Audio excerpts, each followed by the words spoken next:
નમસ્કાર, આપ જોઈ રહ્યા છો ગુજરાત ન્યૂઝ અને પ્લેગ્રાઉન્ડ ધ સ્પોર્ટ શોની વિશેષ આવૃત્તિ યુવા આઈપીએલ 2024માં હું મયુરી આપનું સ્વાગત કરું છું.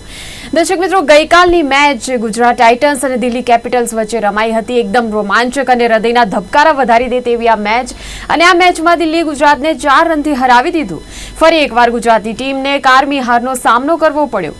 દિલ્હીની જીતમાં ખાસ કરીને રિષભ પંતની જે ઝંઝાવાતી બેટિંગ જોવા મળી, એના કારણે દિલ્હીને એક મોટો ફાયદો થઈ ગયો.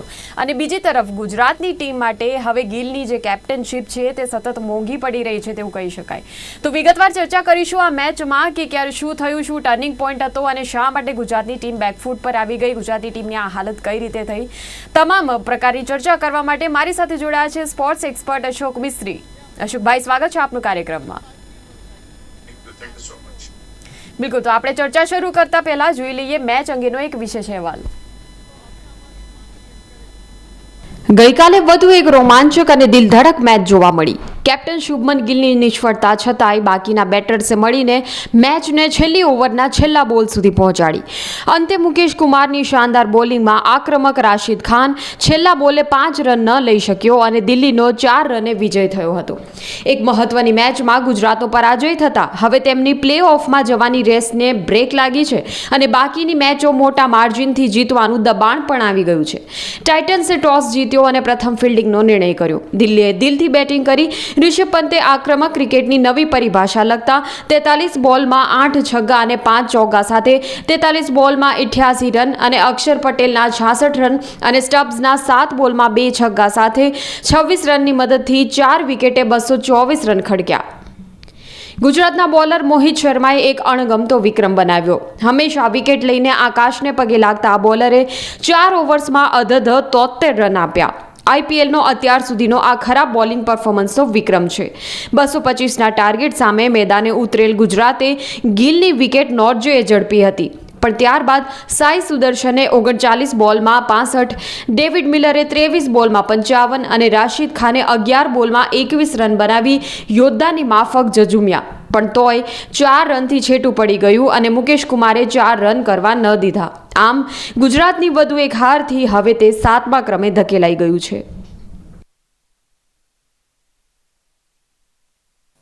તો આઈપીએલની વધુ એક રોમાંચક મેચ અને ફરી વાર આપણને 200 નો સ્કોર જોવા મળ્યો. અશોકભાઈ, ઓવરઓલ કેવી રહી આપની દ્રષ્ટિએ આ મેચ?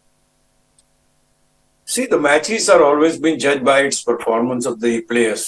દરેક ટીમના ઇન્ડિવિડ્યુઅલ પરફોર્મન્સીસથી ક્યુમ્યુલેટિવ પરફોર્મન્સ બને છે અને ક્યુમ્યુલેટિવ પરફોર્મન્સથી તમારું રેન્કિંગ થાય છે કે where you are, how you played, કેટલા રન બનાવ્યા, કેટલા ના બનાવ્યા, કોણે બનાવ્યા, ક્યારે બનાવ્યા, કઈ સ્થિતિમાં બનાવ્યા.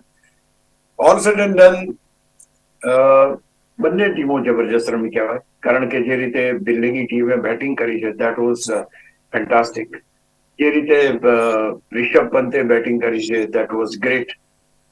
224 સુધી 4 વિકેટે સ્કોર પહોંચાડવો, અને એ પણ ગુજરાત ટાઇટન્સ જેવી સારી બોલિંગ લાઇનઅપ ધરાવતી ટીમ સામે, દેટ વોઝ સમથિંગ ડિફરન્ટ. અહીં આગળની મેચ તમે જોવો તો ગુજરાત ટાઇટન્સે પોતાની શાનદાર બોલિંગથી વિજય મેળવ્યો હતો, અને એ જ શાનદાર બોલિંગ અહીં આગળ આ મેચમાં તદ્દન ઉઠી પુરવાર થઈ. એક તો એ જોયું કે ભાઈ સારા બોલર એક મેચમાં સારું, બીજા મેચમાં એ જ બોલરોને બેટર્સ ડોમિનેટ કરી લે. બીજી તરફ જે રીતે ચેસ કરવામાં આવ્યો, શુભમન ગિલથી માંડીને છેક રાશિદ ખાન સુધીનો જે ખેલાડીઓ આવ્યા, જે પરફોર્મ કર્યું, એ પણ ક્યાંક એક અલગ કેરેક્ટર બતાવે. મિલર અત્યાર સુધી નહોતો ચાલ્યો, એને 23 બોલમાં 55 રન બનાવ્યા. ક્યાંક રશીદ ખાનને 11 બોલમાં 21 રન બનાવ્યા. તો કહેવાનું તાત્પર્ય છે કે છેલ્લી ઓવર સુધી આ મેચ આવી, અને છેલ્લી ઓવરમાં પણ છગ્ગો તમે 5મા બોલે તો સિક્સર મારી, અને 6થા બોલે 5 રનની જરૂર હતી, but he was not able to hit the sixer. પણ એ સિંગલ પણ ના દોડ્યા અથવા તો પોતાની પાસે સ્ટ્રાઇક હોલ્ડ કરી રાખ્યો. ડેફિનેટ વાત છે કે દરેક છેલ્લે જયારે બેટર રમતો હોય ત્યારે એને જોવું પડે કે ભાઈ મારી સામેનો બેટર સક્ષમ છે કે નહીં, કારણ કે બોલર હતો એટલે બની શકે કે સ્ટ્રાઇક રાશિદ ખાને એને ના આપ્યો. તો એક રોમાંચક મેચ, જેને કહેવાય ચોગ્ગા છગ્ગા 8 છગ્ગા તમને જોવા મળ્યા રિષભ પંતના, અને ઓવરઓલ તમે જુઓ તો 224, 220, એટલે 400 450 રનનો સ્કોર થયો. છેલ્લા 3 દિવસથી આપણે સતત જોતા રહ્યા છીએ કે the scores are is hiking and hiking. તો ક્યાંક એક રોમાંચક હોય, કારણ કે આટલો સ્કોર બને એટલે સ્વાભાવિક છે કે તમારે ચોગ્ગા છગ્ગા જોવા મળે. તો બંને દિલ્હીએ જયારે બેટિંગ કરી ત્યારે એમની પણ બેટિંગ એપ્રિશિએટ કરવામાં આવે. સિમિલર વે ગુજરાત જયારે બેટિંગમાં ઉતર્યું અને જે રીતે મિલર રમ્યો, જે રીતે સાઈ સુદર્શન રમ્યો, આઈ થિંક કે આ 2 રનની એક ઇનિંગ હતી કે જેમાં થોડુંક આપણને લાગ્યું કે હા they can take the match through. અને ખાસ કરીને મિલર તો એક છેલ્લી ઓવર સુધી, છેલ્લા બોલ સુધી જતી મેચ હોય. અહીંયા કસોટી થઈ ગઈ બેટર્સની કે એ લોકોને 224 બનાવવાના હતા, એ ના બનાવી શક્યા. કસોટી થઈ મુકેશ કુમારની અથવા તો છેલ્લી ઓવર નાખનાર એ દમદાર બોલરની કે જેણે છેલ્લી ઓવરમાં 19 રન જોઈતા હતા, 19 રન સામેની ટીમને ના કરવા દીધી. તો અહીંયા બંનેની અગ્નિ પરીક્ષા હતી. આ અગ્નિ પરીક્ષામાં ક્યાંક બોલિંગની અગ્નિ પરીક્ષા એ સફળ થઈ, બેટિંગની અગ્નિ પરીક્ષા ક્યાંક ફ્લોપ થઈ એમ કહી શકાય છે. અને ખાસ કરીને દિલ્હીના કેપ્ટન રિષભ પંતની ઝંઝાવાતી બેટિંગ જે જોવા મળી, દિલધડક કીપિંગ જોવા મળી, હવે આ જે એનું ફોર્મ છે વર્લ્ડ કપ ટીમમાં તેને સ્થાન અપાવી શકશે? There are lot of good performances are being seen in this series. ઘણા બધા સારા પરફોર્મન્સ આપણે જોયા છે. એટલે રિષભ પંત, કેએલ રાહુલ, સંજુ સેમસન, આ બધા એવા ધુરંધર નામો છે કે જે વિકેટકીપર બેટ્સમેન તરીકે ભારતીય ટીમમાં સ્થાન પામવા માટે તત્પર છે. સૌથી મહત્વની વાત એ થઈ કે રિષભ પંતની ગઈકાલની ઇનિંગ જે કોઈ લોકોના મનમાં એની ફિટનેસ, એના શોટ્સ મારવાની શક્તિ, એની રમવાની કાબિલિયત ઉપર થોડા ઘણા જે સવાલ હતા, કારણ કે એટલા ભયંકર એક્સિડન્ટમાંથી આ ખેલાડી આવ્યો છે જે મેદાન ઉપર આવી શકે સ્થિતિમાં જ નહોતી, પણ છતાં પણ જે રીતે એને બેટિંગ કરી છે, જે જૂનો રિષભ પંત હતો, બેસીને શોટ મારવાના, સ્વીપ શોટ મારવાના, કોઈ અલગ પ્રકારનું ક્રિકેટ રમવાનું, he was back with all his ingredient. એને જે રમવાની જે શક્તિ છે, કલા છે અથવા આવડત છે, એ બધું કાલે જોવા મળ્યું. ઓવર ધ ડે સમજવું તો એનું વિકેટ કીપિંગ બહુ સરસ આ મેચમાં પણ હતું અને આગળની મેચમાં પણ જોરદાર જોવા મળ્યું. તો ક્યાંક એક મહત્વનો બેટર કમ વિકેટ કીપર, અને સાથે સાથે કારણ કે જયારે એક્સિડન્ટ થયો ત્યાર પછી મીન્સ હી વોઝ પ્લેઇંગ અને ત્યાર પછી એક્સિડન્ટ થયો એટલે બીસીસીઆઈ એને તક તો આપવાની હોય જ, એમાં તો કોઈ સવાલ નથી.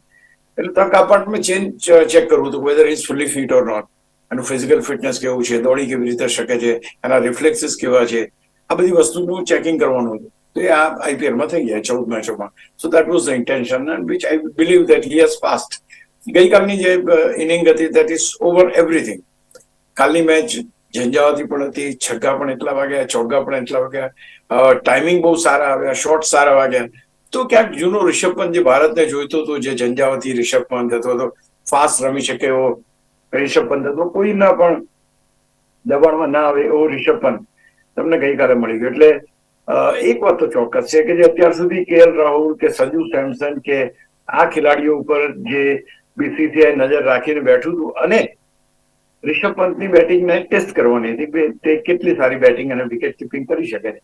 હવે એવું બન્યું કે આ 3 ખેલાડીમાંથી સૌથી મોખરે જો હોય તો રિષભ પંત પહોંચી ગયો છે. કારણ એડવાન્ટેજ છે એની પાસે, he is a left handed batsman. Advantage છે એની પાસે કે એ મોટા શોટ રમી શકે છે, ઓવર ધ ફિલ્ડર્સ રમી શકે છે, ઓવર ધ રોપ્સ રમી શકે છે. સારો ખેલાડી, ચોગ્ગા સારા ફટકારી શકે છે. તો all sad and done, wicket keeping સારું છે. તો એ બધા ઇન્ગ્રેડ. અત્યારે કેએલ રાહુલ એટલા સારા ફોર્મમાં નથી, કદાચ ભારતની ટીમમાં આવશે કે કેમ એ પણ શંકા છે. Sanju Samson yes is in a good form, સારું કીપિંગ, સારી બેટિંગ, બધું. તો એની સાથે એક સીધી કોમ્પિટિશન હતી સંજુ સાથે રિષભ પંતની. But I think Rishabh Pant seems to have cleared the hurdles અને એમ લાગે છે કે હવે એની જે બેટિંગ અને wicket keeping which is at par અને એના પોતાના મૂડમાં. એટલે આ એક એવા ખેલાડી તરીકે રિષભ પંતની ગણના થાય છે કે કોઈ પણ બોલર હોય, ઇરેસ્પેક્ટિવ ઓફ એની, ગમે તેટલો દિગ્ગજ બોલર, એને ચોગ્ગા છગ્ગા સિવાય બીજું કંઈ જ ના રમવાનું હોય, એ પ્રકારનો આ ખેલાડી છે. I think he is on in the top of the list. Gujarat ટાઇટન્સની આપણે જ્યારે વાત કરીએ અશોકભાઈ, તો મોહિત શર્મા એક અણગમતો જ રેકોર્ડ બનાવ્યો આઈપીએલનો. એણે 4 ઓવર્સમાં 73 રન આપ્યા, સૌથી વધુ 7 છગ્ગા એની બોલિંગમાં ગયા. તો આ જે વસ્તુ છે આ એની આઈપીએલ કરિયરને ડેમેજ કરી શકે?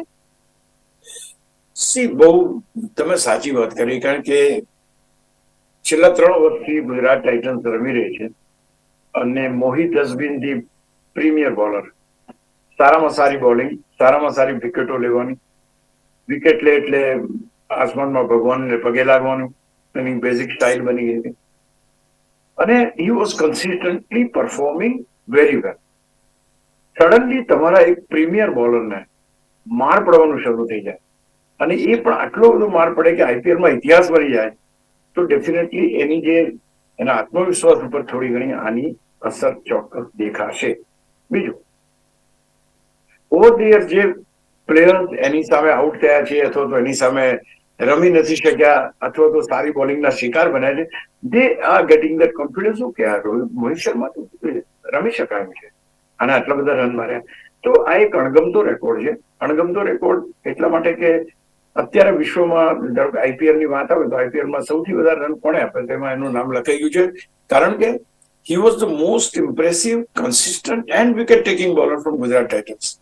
એટલા માટે એના માટે એ ધક્કો છે, મીન્સ કે બેકફૂટ પર છે કે ભાઈ હા આ કેમ આવું થયું.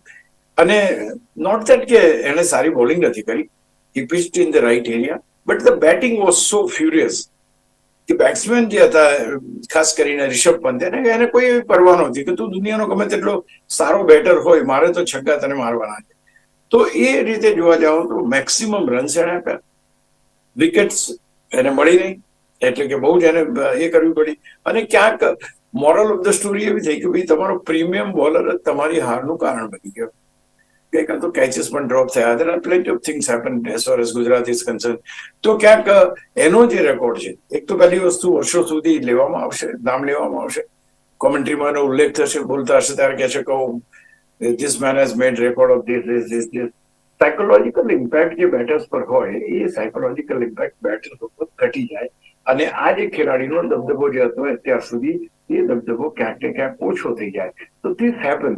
અને આ હું માનું છું કે એના માટે એક ધક્કો પણ પુરવાર થશે. તમને થોડા દિવસ પહેલા યશ દયાલ, એક કરીમ બોલર હતો, એને બહુ માર પડ્યો હતો ગયા વખતે, જે 5 છગ્ગા જે માર્યા હતા રિંકુ સિંઘે, એ હજુ સુધી એની રિધમમાં he has not come in that rhythm. એ 5 છગ્ગા પડ્યા તો બોલિંગ નાખવા આવે એટલે છગ્ગા પડવાના શરૂ થઈ જાય. તો એક તમારી પાસે એક માઇન્ડસેટ થઈ જાય કે યાર આ બોલરને છગ્ગો મારી શકાય, અને એનું જે નુકસાન છે એ સમગ્ર ટીમને જાય, કારણ કે તમારો પ્રીમિયર બોલર છે, પ્રીમિયર બોલર તમારો જોડાઈ જતો તો બાકીના બોલરની અસર થવાની શક્યતા ઘટી જાય. અને ગુજરાતી ટીમની જ્યારે આપણે વાત કરીએ, કેપ્ટન ગિલની નિષ્ફળતા ફરી એકવાર ગુજરાતને મોંઘી પડી ગઈ એવું આપણે કહી શકીએ અશોકભાઈ. અને ગુજરાતનું જે બેટિંગ ડિપાર્ટમેન્ટ છે તેમાં સહા, સાઈ, મિલર અને રાશિદની બેટિંગ આપની દ્રષ્ટિએ કેવી રહી ગઈકાલની મેચમાં? See, one thing is very clear કે Shubman Gill has been a consistent batsman previous year. બહુ સારામાં સારું એને કામ કર્યું છે, અને આ 14 જે મેચો રમાવાની છે આઈપીએલની, એ 14 મેચોમાં એનું જે પ્રદર્શન અત્યાર સુધી રહ્યું છે 7-8 મેચોમાં, it is not at par, is not able to connect well. હવે થાય છે શું કે એક સારામાં સારો તમારો ખેલાડી ટીમમાં એને કેવી રીતે લેવો, અથવા તો કઈ રીતે એની બેટિંગને જસ્ટિફાય કરવી. T20 વર્લ્ડ કપની ટીમ એક બે દિવસમાં જાહેર થવાની જ છે, એટલે એને કઈ રીતે તમારે જસ્ટિફાય કરવું, કારણ કે એક બેટ્સમેન આઉટ ઓફ ફોર્મ હોય તો that out of form continuous for some time. જો એ વિશ્વકપ સુધી કન્ટિન્યુ રહે તો પછી શુભમન ગિલને લેવાનો અર્થ શું?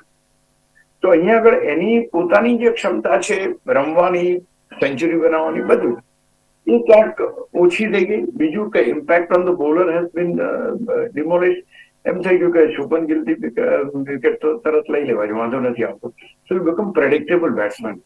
તો આ બધાને કારણે તમારી વર્લ્ડ કપની ટીમમાં સમાવેશ થશે કે કેમ, એ એક મોટી શંકા પહેલી તો ઉભી થઈ છે, બીકોઝ અલ્ટિમેટલી તો performance fix.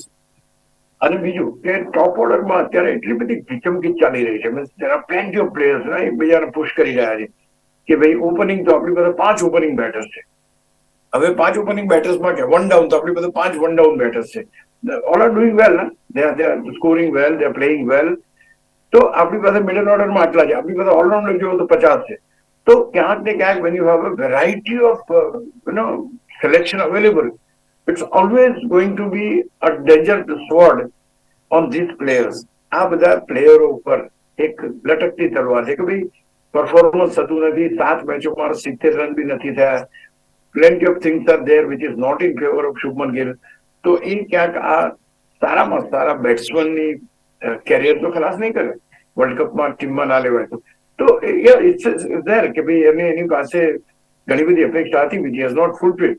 He flopped as a captain, he flopped as a player also. તો એક તો પહેલી વસ્તુ એને પર્સનલ લોસ તો આ રીતના થઈ શકે છે. બીજું ટીમને લોસ થાય છે because you can see the result. Gujarat ટાઇટન્સને જીતવા માટે તકલીફ પડે છે. ઘણી બધી મેચો હારી ગયા છે, હાથમાંથી મેચો નીકળી જાય છે, કંટ્રોલ થતી નથી. તો આ પરિસ્થિતિની અંદર એનું બેટિંગ ન કરવું અથવા તો ઓછા રન્સ બનાવવા is harmful to the team. હવે છે કે ભાઈ બીજા બેટર્સ કેવું રમે છે. Wriddhiman Saha not an opening batsman of T20 માટેનો એક કહીને પણ but over the years just proved that he can bat well. તો એને કાલે 25 રન માર્યા. Sai Sudarshan has got a good bat. He is batting very well. અને એને કહી શકાય કે 39 બોલમાં 65 રન મારે તો he has played some good shot અને સૌથી સારામાં સારી બેટિંગ એને કરી. But the fact of Gujarat Titans is David Miller. David મિલરનું રમવું એ ગુજરાત ટાઇટન્સ માટે હજુ પણ પ્લેઓફમાં આવવાની આશાઓને જીવંત રાખવાનું એક પરિમાણ છે. So this main can definitely, જો મિલરની બેટિંગ આ જ પ્રમાણે રહે તો આ ટીમને ક્વોલિફાય કરવાની ક્ષમતા આ ખેલાડી પાસે. પત્રકાર પરિષદમાં લાસ્ટ પત્રકાર ડેવિડ મિલર જ આવે છે એટલે એમને પૂછ્યું ભાઈ why David Miller is missing, એમ કેમ એના રન્સ નથી બનતા. એ સેડ કે I am on the road, એટલે એ રીતના છું. I am in my try to get the best. એ બેસ્ટ કદાચ ગઈકાલે આપણને જોવા મળ્યું. હું માનું છું કે મિલરનું આ બેસ્ટ જો 2-3 મેચો પહેલા આવ્યું હોત તો પોઈન્ટ ટેબલ પર ગુજરાત ટાઇટન્સની સ્થિતિ કંઈક અલગ. દેન મિલરનું જે છે ત્યાર પછી શાહરૂખ રમ્યો. શાહરૂખ હેઝ ડિસઅપોઇન્ટેડ કારણ કે જેટલી કોઈ ઇનિંગ રમ્યો છે કોઈ એવું ઇમ્પ્રેસિવ કામ એનાથી થયું નથી. તો દેટ્સ નંબર 1. તેવટિયા એ ગુજરાત ટાઇટન્સનો બેટ્સમેન ગણાય. જો એ કાલે રમી ગયો તો પરિસ્થિતિ અલગ હોત, પણ કાલે એ રમી શક્યો નહીં. કુલદીપ એને આઉટ કરી જ લીધો અને એના આઉટ થવાથી ગઈકાલે ગુજરાત ટાઇટન્સની રહી સહી જીતની આશાઓ પાણી ફરી ગયેલું પર. Rashid Khan has played well. 21 run બનાવ્યા, 11 બોલમાં 3 ચોગ્ગા માર્યા, 1 છગ્ગો માર્યો, પણ તે છતાંય છેલ્લા બોલમાં છેલ્લી ઓવરમાં જે પ્રદર્શન એનું જોઈતું હતું એની અંદર એને ત્રીજો અને ચોથો બોલ ડોટ કાઢ્યો. Dot ball in the final over is the dangerous. It's a last nail in the coffin કહી શકાય એ રીતની પરિસ્થિતિ. તમે છેલ્લી ઓવરમાં તમારે 19 રન જોઈએ એટલે 2 બોલ ડોટ બોલ કાઢ્યા. કેમ? એને લાગ્યું કે હું ફિનિશ કરી શકીશ. એણે જો 1-1 રન લીધો હોત તો પરિસ્થિતિ અલગ હોત. અને એવું માનવાને કોઈ કારણ નથી કે બોલર હોય એ જ ફિનિશ કરી શકે. 2 દિવસ પહેલાનો દાખલો છે કે જે રીતે સ્ટાર્કને ફટકારવામાં આવ્યો હતો અને 3 છગ્ગા એ બોલરે ફટકાર્યા હતા. તો એ વસ્તુ ભૂલવું ના જોઈએ કે કોઈ પણ સંજોગોમાં એક બોલર પણ રમી શકે છે. તો એને એમ લાગ્યું કે હું એક બેટર તરીકે ફિનિશર તરીકે આ મેચને ફિનિશ કરું. તો this is bit of A over confidence મારી દ્રષ્ટિએ કે તમે 2 ડોટ બોલ જાય અને છેલ્લો ડોટ બોલ ગયો, છેલ્લા બોલે પણ એ લોકો રન ના દોડ્યા. તો ક્યાંક પ્રયત્ન કરવામાં ના આવ્યા એમ કહી શકાય. આ જો 19.3 ને 19.4 આ બે જો એને રન લીધા હોય, 2 રન બી, તો આ જીતી ગયું. તો Rashid Khan is a good player, but again decisions કઈ કેવા લેવાઈ જાય કે it doesn't come in the favour of the team. ત્યાર પછી જે છે એમાં કઈ બહુ ખાસ હતું ને. 220 રન બન્યા અને તો ગુજરાતની batting has been in pieces. કોઈ ઠોસ બેટિંગ આપણને જોવા ના મળી. 2 જ ખેલાડી રમ્યા, મિલરના 55 રન અને સાઈ સુદર્શનના 65 રન. સી કોઈ પણ બેટ્સમેન જયારે 55 કે 65 રને રમતો હોય તે વખતે એની જવાબદારી બને છે કે કોઈ પણ સંજોગોમાં ટીમને જીત સુધી લઈ જાય. એ વખતે એનું થિંકિંગ બહુ જરૂરી છે. એને ખબર પડી ભાઈ 2 છગ્ગા વાગ્યા છે, મારે રોકાવું પડશે કારણ કે મારે કોઈ પણ સંજોગોમાં અહીંયા આગળ ટકવાનું છે. એ ક્યાંક રહેવું જોઈએ. આજે તમારા બોલિંગમાં તો તમારી બેટિંગમાં તમે જો ક્રુશિયલ ટાઈમ આઉટ થાવ તો તેનું પરિણામ તમારી સામે છે. જો મિલર રમતો તો ત્યારે આ સ્થિતિ ના હોય. તો આ જે વસ્તુ છે એ ક્યાંક ને ક્યાંક દરેકે પોતાએ એમ વિચારવું ના જોઈએ કે I am only can become a hero. It's not that way. Even આપણો જે છેલ્લો ખેલાડી હોય એ પણ હીરો બની શકે. તો આપણે ગઈકાલની મેચમાં જ્યારે ગુજરાતની હારની ચર્ચા કરી રહ્યા છીએ, અશોકભાઈ મને એવું જણાવું કે કયો એવો ટર્નિંગ પોઈન્ટ હતો આ મેચમાં કે જેના કારણે ગુજરાત આટલું બેકફૂટ ઉપર આવી ગયું? There are 2 points which are very evident, એક તો ગઈકાલે ઘણા બધા કેચીસ ડ્રોપ થાય છે, આપણે let us not talk about that. Turning point એ હતો કે મિલર 181 રને આઉટ થયો અને એ મિલર મુકેશની બોલિંગમાં આઉટ થયો કારણ કે ઓવર કોન્ફિડન્ટ હતો. But the bowler was very intelligent. He has shortened the ball and any wicket લેવામાં સફળ. This was the basic turning point, પહેલો ટર્નિંગ પોઈન્ટ. જો આના થયો હોત તો કોઈ સવાલ જ નહોતો. આના કરતા લગભગ 18 ઓવરમાં મેચ પતી ગયો. તો પહેલી એ વિકેટ જે છે એ મહત્વની. અને second most important which we just discuss, the approach to last and final over by Rashid Khan. According to me, Rashid Khan would have not left the ball. ત્રીજો અને ચોથો બોલ એને છોડવો જોઈતો નહોતો. ભલે 1 રન આવે તે એને છોડીને પ્રેશર વધાર્યું કે હું છેલ્લા બોલે છગ્ગો મારીને મેચ જીતાડીશ, અને છેલ્લા બોલે બોલરે છગ્ગો ના મારવા દીધો. તમારા આ નિર્ણયને કારણે ટર્નિંગ પોઈન્ટ થઈ ગયો. હાથમાં આવેલી મેચ તમે તાસકમાં સામેની ટીમને આપી દીધી. તો આ 2 પોઈન્ટ એવા છે. કાલે કોઈ દિલની બેટિંગની કોઈ વાત નહોતું કરતો, બીકોઝ અધર બેટ્સમેન પ્લેડ વેલ. 220 સુધી 200 નો સ્કોર એ લોકોએ કર્યો. So it was all good. પણ આ 2 પોઈન્ટ હતા જે ત્યાં ટર્નિંગ પોઈન્ટ. અને સૌથી મોટો ટર્નિંગ પોઈન્ટ કે Mukesh Kumar has proved that I can bowl the last over as required. જો છેલ્લી ઓવરમાં તમારે રન્સ ના જવા દે તો હું એ ફાઇનલ ઓવર નાખવા તૈયાર. આ ડેન્જરસ ઓવર હોય. આમાં તો છેલ્લી ઓવર નાખે ને તો તકલીફ થઈ જાય. But he has taken the challenge on his shoulder. તો આઈ થિંક આ 2 પોઈન્ટ એવા છે, રાશિદનો એપ્રોચ 20મી ઓવરમાં અને મિલરની વિકેટ. આ બંનેના કારણે ગુજરાત ટાઇટન્સ ફરી એકવાર હાર્યું છે. પોઈન્ટ ટેબલની હવે ચર્ચા કરી લઈએ અશોકભાઈ કે ગુજરાતની શું સ્થિતિ છે, ક્યાં છે ગુજરાત પોઈન્ટ ટેબલ પર હવે? અને ગુજરાત હજુ અહીંયા જ છે. રાજસ્થાન રોયલ નંબર 1 પર છે, KKR નંબર 2 પર છે, લખનઉ 3 પર છે, ચેન્નઈ 4 પર છે. Delhi has got the advantage. આ બધામાં દિલ્હી કે એક તળિયાની ટીમ હતી, એ ટીમ અત્યારે 9માંથી 4 મેચો જીતીને 8 પોઈન્ટ સાથે 5મા ક્રમે આવી ગઈ છે. હવે ધારો કે દિલ્હી એક મેચ જીતે છે અને ઉપરની ટીમ એક મેચ હારે છે તો દિલ્હી ટોપ 4માં આવી જવાની શક્યતાઓ ઊભી કરી રહી છે. નંબર 1. ત્યાર પછી ગુજરાત ટાઇટન્સ, દેવ પ્લેડ 9 મેચીસ, 9માંથી માત્ર 4 જીત્યા છે. દિલ્હી પછી છે એટલે કે 7મા ક્રમે છે. એમને પણ જીતવું જરૂરી છે કારણ કે 2 પોઈન્ટ તમારા જો મળે છે, અહીંયા પણ એવું છે 2 પોઈન્ટ જો ગુજરાતને મળે છે અને દિલ્હી 2 પોઈન્ટથી હારે છે આની આગળ, તો ગુજરાત ટાઇટન્સ 5મા ક્રમે પહોંચી જશે. તો હજુ પણ you need to keep the fingers cross, anything can happen. ત્યાર પછી તમારી પાસે જે ટીમો છે, મુંબઈ ઇન્ડિયન્સ છે, દેવ પ્લેડ 8 મેચીસ અને એ છે 7મા 8મા ક્રમે છે. એટલે હા, એ ટીમ પાસે થોડી મુશ્કેલી, પણ સ્ટીલ એ ટીમની પણ ક્ષમતા એવી છે કે એ સ્ક્રેચમાંથી આખું ચિત્ર બનાવી શકે છે. કે એટલે ક્યાંક they are the real fighters of the game. એટલે એ પણ આવી શકે છે કારણ કે એમની પાસે 6 પોઈન્ટ છે અને હજુ 14 મેચો, ટોટલ 14 મેચો, 8 મેચો એ લોકો રમ્યા છે.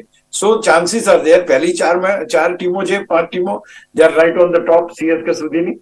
એ લોકો પોઝિટિવ નેટ રન રેટમાં છે અને બાકીની ટીમો નેગેટિવ રન રેટમાં ચોક્કસ છે. પણ જો એક પછી એક વિજય મેળવે તો ક્યાંક ટોપ 4માં આવવાની 3 ટીમોની ચોક્કસ જે બને છે એ છે મુંબઈ ઇન્ડિયન્સ, ગુજરાત ટાઇટન્સ અને દિલ્હી કેપિટલ.